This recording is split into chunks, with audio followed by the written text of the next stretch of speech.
Theranos, the troubled blood testing company, has a new plan to keep itself out of legal troubles brought by investors, offering them shares in the company in exchange for not filing a lawsuit. WSJ reporter Christopher Weaver is here with the exclusive details. This is an interesting plan.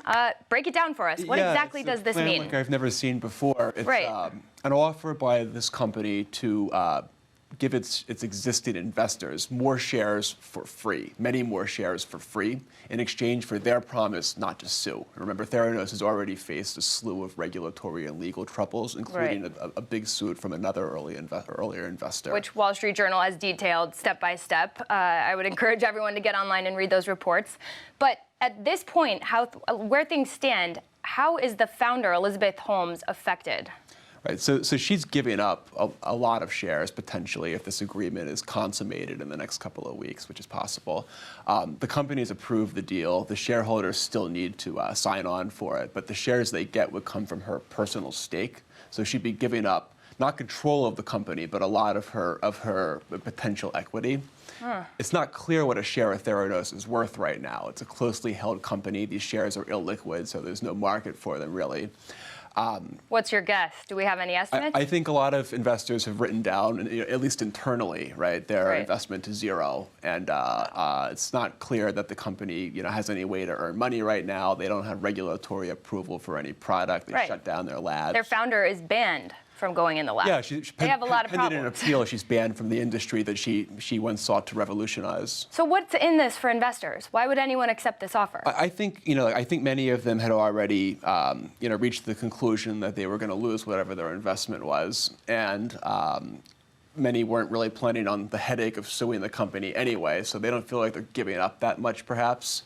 And what they get is, if Theranos does recover, if they do get a product to the market and are able to sell it and continue as a going concern, then they increase their upside about threefold under this agreement. Yeah, that's an interesting point, because it seems like this might be an acknowledgement that Theranos, as it was as an original company, is no longer, but it could be sort of pivoting and switching gears? Yeah, so they said in October they shut down their clinical labs and said, look, our future's not going to be doing blood tests ourselves. This was after a slew of problems with U.S. lab regulators that resulted in getting their licenses yanked at a couple labs.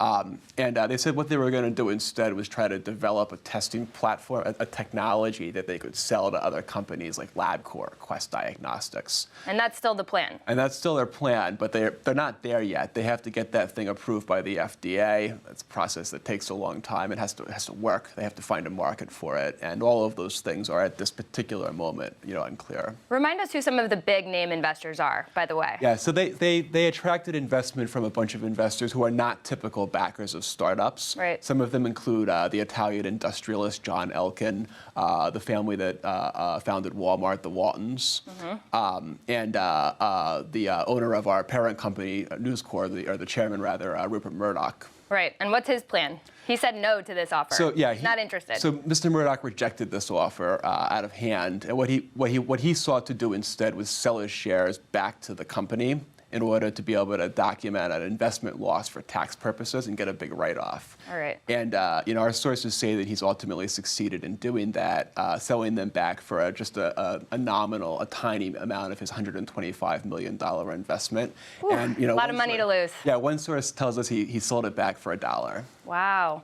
So what's next? What do you think is the next twist and turn in this story that really doesn't end? No, it's been a spectacular story. They face so many lawsuits and regulatory actions that there'll be a lot more news coming out of this. Will this offer work?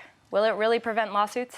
Yeah, I think shareholders who already feel they have nothing more to lose will see it as an attractive offer, and the company seems to think that the large majority of their most recent round of investors, that's the only people who have access to this offer, will sign on for it. It'll be fascinating. Thank you so much for being here. You bet. We look forward to talking to you soon, I'm sure.